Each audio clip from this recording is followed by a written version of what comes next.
अस्सलाम वालेकुम बच्चों। आज का आपका टॉपिक है सोर्सेज ऑफ पब्लिक रेवेन्यू के जो पब्लिक रेवेन्यू होता है उसके क्या सोर्सेज हैं, उसको दो हम हिस्सों में डिवाइड कर देते हैं। पहला हिस्सा है टैक्सेस और दूसरे हिस्से हैं नॉन टैक्स रिसोर्सेज। जो टैक्सेस के अंदर टैक्स की सबसे इम्पॉर्टेंट बात यह है कि ये एक लाजमी अदायगी है, ऑब्लिगेटरी होता है टैक्स को पे करना। अगर गवर्नमेंट ने आपके ऊपर टैक्स लगाया है तो आपको हर सूरत टैक्स पे करना है। अगर आप नहीं पे करेंगे तो आप पर जो है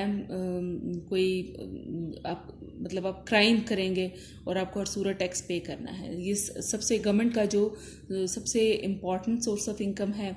ठीक है, ये दो तरह के होते हैं, डायरेक्ट भी होते हैं और इनडायरेक्ट भी होते हैं।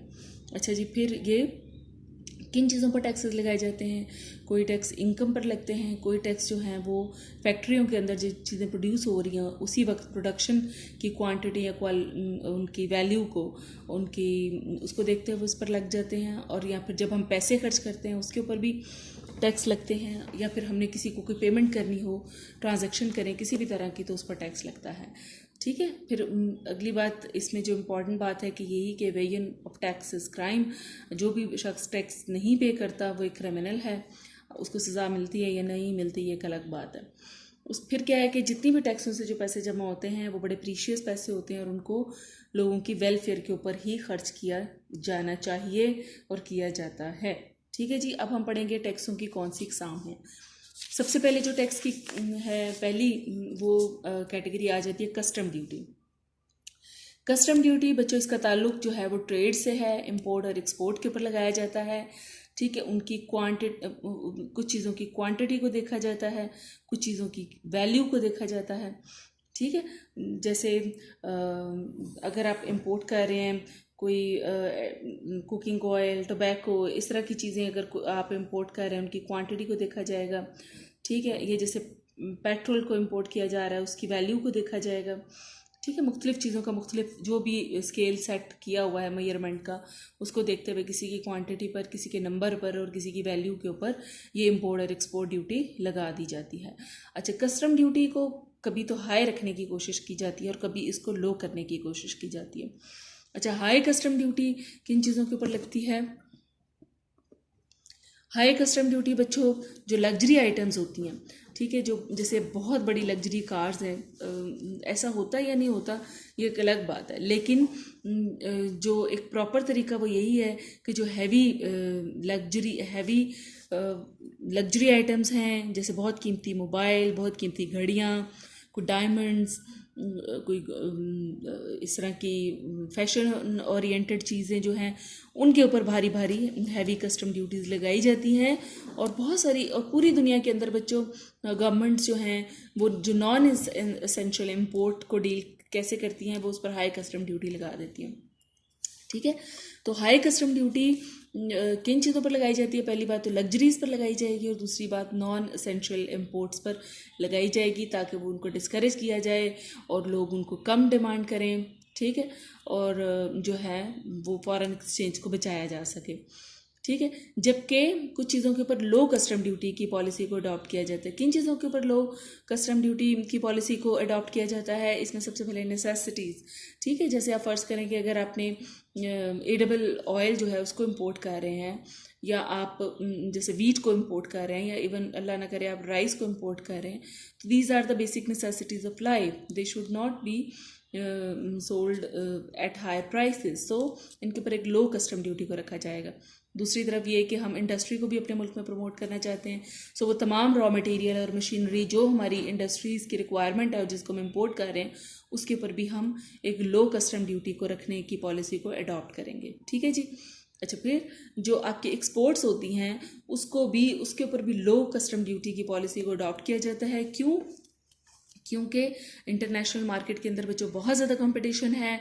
अगर एक्सपोर्ट्स के ऊपर हैवी कस्टम ड्यूटीज़ लग जाएं तो that will be added in their prices और एक्सपोर्ट्स महंगी हो जाएंगी और वो इंटरनेशनल मार्केट में दूसरे मुल्कों की जो प्रोडक्ट्स होंगी वो उनके साथ कम्पीट नहीं कर पाएंगी। ठीक है, सो एक्सपोर्ट्स के ऊपर भी लो कस्टम ड्यूटी की पॉलिसी को अडॉप्ट किया जाता है। जो बेसिक नेसेसिटीज़ ऑफ लाइफ अगर आप उनको इम्पोर्ट कर रहे हैं तो उन पर भी लो कस्टम ड्यूटी की पॉलिसी को अडॉप्ट किया जाता है। और हमारी जो इंडस्ट्री है, अगर वो कोई रॉ मटेरियल यूज़ कर रही है, कोई भी अपना मशीनरी वगैरह इंपोर्ट कर रही है, तो उसके ऊपर भी लो कस्टम ड्यूटी की पॉलिसी को अडॉप्ट किया जाएगा। अगला बच्चों जो टैक्स की जो अगली किस्म है वो है एक्साइज ड्यूटी। एक्साइज ड्यूटी बच्चों ये प्रोडक्शन टैक्स होता है। जैसे ही फैक्ट्री के अंदर जो चीज़ प्रोडक्शन होती है, फिर अगेन वही बात कि उसकी वैल्यू क्वांटिटी को देखते हुए उसी वक्त जब चीज़ें प्रोड्यूस होती हैं वो उस पर टैक्स लग जाता है, एक्साइज ड्यूटी पर उसके ऊपर लग जाती है। फेडरल गवर्नमेंट जो है इस को इम्पोज करती है और इससे हासिल होने वाले जो पैसे हैं सारे के सारे वो भी फेडरल गवर्नमेंट वसूल कर लेती है। और जो बच्चों जो एंटरप्रेन्योर होता है वो इसको एक्साइज ड्यूटी को खुद पे कोई नहीं करता, वो इसको कॉस्ट ऑफ प्रोडक्शन के अंदर शामिल कर देता है, ठीक है, और कॉस्ट ऑफ प्रोडक्शन के अंदर इसको शामिल कर देता है। So this is indirect. जो आपका एंटरप्रेन्योर है वो एक्साइज ड्यूटी का बर्डन अपने ऊपर नहीं रखता, वो इसको कॉस्ट ऑफ प्रोडक्शन के अंदर शामिल कर देता है, ठीक है। और फिर जो अगली इसकी इंपॉर्टेंट बात थी वो यही कि ये वेट, क्वांटिटी या वैल्यू बेस्ड होता है। कुछ चीज़ों का वजन कर उन पर लगा दिया जाता है, कोई चीज़ों का नंबर देखकर उन पर लगा दिया जाता है, और कोई चीज़ों की कीमत देखकर उस हिसाब से एक्साइज ड्यूटी लगाई जाती है, ठीक है। So what is excise duty? Excise duty जो है ये प्रोडक्शन के ऊपर लगता है। जैसे ही फैक्ट्रीज के अंदर सामान तैयार होता है उसी वक्त उसके ऊपर एक्साइज ड्यूटी लगा दी जाती है, ठीक है जी। सो कस्टम ड्यूटी क्या था? इम्पोर्ट और एक्सपोर्ट का टैक्स था। एक्साइज ड्यूटी क्या है? ये प्रोडक्शन का टैक्स है। उसके बाद नेक्स्ट जो है वो है बच्चों इनकम एंड कॉर्पोरेट टैक्स। जैसे अभी आपने एक्साइज ड्यूटी में देखा कि उसके अंदर जो गवर्नमेंट एक्साइज ड्यूटी लगाती है प्रोड्यूसर के ऊपर, एंटरप्रेन्योर के ऊपर, वो उसका बर्डन खुद नहीं लेता, उसको कॉस्ट ऑफ प्रोडक्शन में शामिल कर कंज्यूमर पर शिफ्ट कर देता है। लेकिन ये जो इनकम टैक्स और कॉर्पोरेट टैक्स है ये गवर्नमेंट जो है ये एंटरप्रेन्योर पर लगाती है, और ये एंटरप्रेन्योर को अपनी इनकम के बाद, मतलब अपने प्रॉफिट्स पर और अपनी इनकम पर ये उसकी परसेंटेज होती है और ये उसको खुद पे करना होता है। ये एक डायरेक्ट टैक्स होता है, इसका जो बर्डन है वो आगे शिफ्ट नहीं करता। और बच्चों इसका ये प्रोग्रेसिव टैक्स होता है। प्रोग्रेसिव का क्या मतलब होता है कि जैसे जैसे इनकम बढ़ती चली जाती है, और ये जो कॉर्पोरेट टैक्स है, इनकम टैक्स है, इसका परसेंटेज भी बढ़ता चला जाता है। अगर किसी की इनकम कम है तो उसका परसेंटेज कम होता है, और अगर किसी की इनकम बढ़ जाती है तो उसका परसेंटेज भी बढ़ जाता है। पाकिस्तान के अंदर हाईएस्ट जो परसेंटेज है दैट इज़ 35%, ठीक है जी। इनकम एंड कॉर्पोरेट टैक्स, इसकी सबसे इंपॉर्टेंट बात क्या है कि ये एक डायरेक्ट टैक्स है और इसका जो बर्डन आगे ट्रांसफ़र नहीं किया जा सकता, और ये एक प्रोग्रेसिव टैक्स है कि जैसे जैसे इनकम बढ़ती है इसका रेट बढ़ता चला जाता है, ठीक है जी। सो ये तीन अभी तक आपने जो पढ़े हैं, कस्टम ड्यूटी, एक्साइज ड्यूटी और इनकम और कॉर्पोरेट टैक्स। अब फोर्थ वन जो है that is sales tax. Sales tax बच्चों ये इतना इम्पॉर्टेंट है कि क्योंकि पाकिस्तान के अंदर जो है वो हमारे यहाँ लोग जो हैं वो डायरेक्ट टैक्सेस की शिकंजे में तो नहीं फंसते, वो किसी न किसी तरह से बच ही जाते हैं, ठीक है। लेकिन सेल्स टैक्स एक ऐसी चीज़ है जिसमें से हर अमीर और गरीब इसको अवॉइड नहीं कर सकता, क्योंकि हर वो शख्स जो बाज़ार में कोई भी चीज़ लेने जा रहा है वो सेल्स टैक्स पेयर है, ठीक है। So this is the biggest source of income of the government, ठीक है। और ये इनडायरेक्ट होता है, ये कंज्यूमर बेसिकली पे करता है कंज्यूमर, लेकिन उसको कभी पता नहीं चलता कि वो टैक्स दे रहा है। जैसे आप देखें बिल्कुल एक लेमैन जो है वो भी अगर लिप्टन चाय का डिब्बा लेकर आता है उसको कोई पता नहीं है, वो उसको आराम से चाय बनाकर पीता है, और अगर उससे पूछे तुमने कभी टैक्स दिया तो वो कहेगा मैंने तो कभी टैक्स नहीं पे किया। लेकिन उसको ये नहीं पता कि वो जो चाय का डिब्बा खरीद कर लाया है उसके ऊपर वो अगर वो 120 रुपये का उसने परचेज़ किया है तो वो असल में वो तो 100 रुपये का था और 20 रुपये उसने गवर्नमेंट को टैक्स को दे चुका है। सो दिस इज़ इनडायरेक्ट, ठीक है। कंज्यूमर इसको पे करता है चाहे वो उसको समझे या ना समझे। उसके बाद क्या है, ये इतना इम्पॉर्टेंट है कि जो आपका FBR है, जो आपका फेडरल बोर्ड ऑफ रेवेन्यू है, उसने एक अलग डायरेक्टरेट बना दिया हुआ है कि जो सारे सेल्स टैक्स को डील करता है, सारे इन मैटर्स को देखता है, ठीक है जी। उसको प्राइस के अंदर ऐड कर दिया जाता है, ठीक है। अगर कोई चीज़ें इंपोर्ट की जाती हैं तो फिर उनकी प्राइस में भी इसको ऐड किया जाता है। बच्चों जैसे कोई ऐसे ब्रांडेड चीज़ें नहीं होती, जैसे आपको बताया ना कि आप लिप्टन चाय का डिब्बा ख़रीदते हैं या सर्फ एक्सेल ख़रीदते हैं या आप टिपाल दानेदार चाय लेते हैं या आप एरियल ले रहे हैं, आप लक्स साबुन ले रहे हैं, आप हर जो भी आपको पैकिंग वाली ब्रांड वाली चीज़ मिलती है आप उसके ऊपर पढ़ सकते हैं। उसके ऊपर लिखा हुआ होता है retail price is this plus sales tax is equal to this price ना। लेकिन बहुत सारी जो ऐसी आपकी चीज़ें होती हैं जो नॉन ब्रांडेड होती हैं उनके ऊपर भी सेल्स टैक्स होता है। जैसे फॉर एग्जांपल आप देखते हैं कि ये लकड़ी की कुर्सियाँ हैं, जैसे आपके कॉलेज के अंदर भी आप देखते हैं फर्नीचर पड़ा हुआ है, ठीक है, वो उसके ऊपर कोई ब्रांड नेम नहीं लिखा हुआ, उसके ऊपर कोई रिटेल प्राइस नहीं लिखी हुई, ठीक है, लेकिन वो जो भी होल सेलर जिससे हम परचेज़ करते हैं वो गवर्नमेंट से रजिस्टर्ड होता है, उसकी रजिस्ट्रेशन हुई हुई होती है और वो टैक्स अथॉरिटी के बिहाफ पर वो हमारे से टैक्स जमा करता है, लेता है और फिर वो सरकारी ख़जाने में उसको जमा करवा देता है। ठीक है जी। सो सेल्स टैक्स की सबसे इम्पॉर्टेंट बात क्या है कि ये इनडायरेक्ट होता है, कंज्यूमर फाइनली इसको पे करता है, ठीक है, बीच में जितने भी मिडल मैन आए, लेकिन finally the pair is consumer and the receiver is government, ठीक है। और ये सबसे बड़ा सोर्स ऑफ इनकम है गवर्नमेंट का, ठीक है जी। पाकिस्तान के अंदर हर साल इसका जो रेट है वो रिवाइव होता रहता है। उसके बाद बच्चों एग्रीकल्चर टैक्स। एग्रीकल्चर टैक्स के अंदर जो है वो हर वो किसान जिसके पास 12.5 एकड़ से ज़्यादा ज़मीन है वो टैक्सेबल है, ठीक है। इससे कम ज़मीन वाला जो है उसके ऊपर कोई टैक्स नहीं है, लेकिन ये 12.5 एकड़ से ज़्यादा जिसके पास भी लैंड है वो टैक्स नेट में आता है। फिर जिसके पास ऑरेंज किनू या मैंगो के फार्म्स हैं वो भी टैक्स नेट के अंदर आता है, ठीक। उसके अलावा भी कुछ टैक्सेस हैं, ठीक है। ये जिनका जो है वो परसेंटेज पूरे टैक्स सिस्टम के अंदर बहुत थोड़ा है, उसमें सबसे पहले आ जाता है सरचार्ज टैक्स। सरचार्ज टैक्स क्या होता है बच्चों? सरचार्ज है, जैसे आपने देखा होगा कि यूटिलिटी बिल्स जो होते हैं आपके, बिजली के बिल, गैस के बिल, उसमें कुछ लिखा हुआ होता है कार्बन सरचार्ज, ठीक है। वो लिखी हुई है, पीटीवी की एक फ़ीस लिखी हुई होती है। फिर इस तरह से एक इकरा सरचार्ज था। इस तरह के जो छोटे छोटे गवर्नमेंट जो है वो सरचार्ज टैक्स लगा देती है। उसके बाद है स्टाम्प ड्यूटी। स्टाम्प ड्यूटी बच्चों आपने देखा है, कोई भी आपको कोई ऑफिशियल जब आप करते हैं, डीलिंग करते हैं, तो उसमें आप स्टैम्प पेपर परचेज करते हैं। इवन हम भी जब आपका रिजल्ट अच्छा नहीं आता, हम आपको कहते हैं जाए 50 रुपये वाला स्टाम्प पेपर लेकर आएँ और उसके ऊपर लिख कर दें कि मैं जो हूँ अगर मैंने अच्छी पढ़ाई ना की तो आप मुझे कॉलेज से निकाल दीजिएगा। तो वो हम क्या करते हैं कि एक फरीक मैं हूँ और एक फरीक आप हैं, तो हम थर्ड जो है गवर्नमेंट को उसमें शामिल कर लेते हैं उस कमिटमेंट के अंदर, ठीक है, जिससे उसकी उस डीलिंग की जो वैलिडिटी बढ़ जाती है, ठीक है। तो उसके लिए मुख्तलिफ डीलिंग्स के लिए मुख्तलिफ अमाउंट्स के स्टैम्प पेपर्स होते हैं, ठीक है बच्चों। ये 50,000 का भी स्टैम्प पेपर होता है, 50 रुपये का भी स्टैम्प पेपर होता है।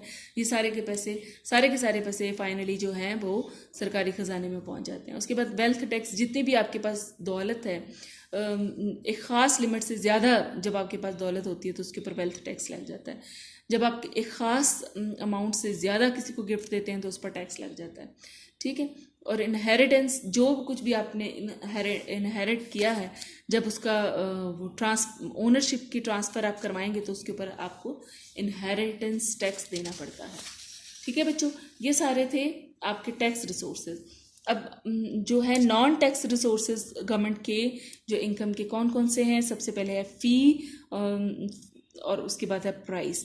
फ़ी और प्राइस में बच्चों फ़र्क होता है। फ़ी क्या है? जैसे आप लोग बच्चों इस कॉलेज के अंदर पढ़ रहे हैं, आप पूरे साल की फ़ीस जो है वो 5,000 रुपये जमा करवा दें, ठीक है। आपका बड़ा खूबसूरत कॉलेज है, इसमें बड़ा अच्छा फर्नीचर है, इसमें बिजली भी मौजूद है, आपके टीचर भी हाईली पेड टीचर्स हैं आपके, ठीक है। और अगर इसी लेवल का एनवायरनमेंट, इसी लेवल का जो है एजुकेशनल स्टैंडर्ड आप प्राइवेट सेक्टर के अंदर जाएं तो आप 10,000 से कम फ़ीस आपकी नहीं बनती, ठीक है। लेकिन यहाँ पर आप क्या है, यहाँ गवर्नमेंट कॉलेज के अंदर क्या है कि आप पूरे साल की 5,000 रुपये फ़ीस दे रहे हैं, ठीक है। तो actually the service which is being given to you that worth 1,20,000 per year, but you are paying only 5,000 per year, so you are not paying the price, you are paying the fee, ठीक है। जो फ़ी होती है वो आपको जो service दी जा रही है उससे कम होती है। जैसे बच्चों आप हॉस्पिटल में जाते हैं, हॉस्पिटल में वो आप 50 रुपये की पर्ची बनवाते हैं, ठीक है, और डॉक्टर आपको प्रिस्क्राइब कर देता है कि आपको क्या लेना चाहिए। लेकिन जब आप यही प्रिस्क्रिप्शन हासिल करते हैं प्राइवेट सेक्टर के अंदर जाकर, तो कम से कम 1500 रुपये जो है वो स्पेशलिस्ट की फ़ी होती है, ठीक है। तो फ़ी जो है मतलब आप गवर्नमेंट आपको जो सर्विस दे रही है उसके बस आप थोड़े से जो फ़ी जो पैसे देते हैं तो उसको फ़ी कहते हैं। जब आप फुल पेमेंट करते हैं तो उसको प्राइस कहते हैं। जैसे बच्चों कॉलेज के अंदर आप जो पूरे साल की 5000 पे जमा करवाते हैं दैट इज़ फीस, ठीक है। लेकिन जो आपका बिजली का बिल आता है दैट इज़ प्राइस, ठीक है। क्यों? क्योंकि जब जितनी आप बिजली इस्तेमाल करते हैं उतना ही बिल आता है। So that is price, but the amount you are paying in a government hospital और in a government school, government college, that is fee. उसके बाद स्पेशल चार्जेस, कुछ स्पेशल चार्जेस होते हैं। ये क्या होते हैं स्पेशल चार्जेस? ये बच्चों जैसे अगर गवर्नमेंट कोई ब्रिज बनाती है, ठीक है, कोई रोड बनाती है, कोई हाईवे बनाती है, तो गवर्नमेंट कहती है कि जितनी देर तक इसका कॉस्ट पूरी नहीं हो जाती हम सिर्फ तब तक जो है ना वो यहाँ से आपसे वसूली करेंगे, ठीक है।